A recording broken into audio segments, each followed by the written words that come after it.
அன்பர்கள் அனைவருக்கும் நமஸ்காரம்.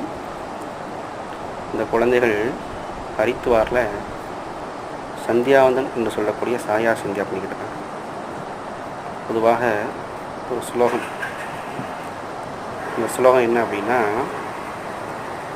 கங்கேச யமுனை செய்த கோதாவரி சரஸ்வதி நர்மதா சிந்து காவேரி கலைசும் சந்நிதம் குரு. அதாவது கங்கை, யமுனை, கோதாவரி, சரஸ்வதி, நர்மதா, சிந்து, காவேரி போன்ற நதிகளில் நீராடிய பலன் நமக்கு கிட்டும் அப்படின்னு சொல்லப்படுது.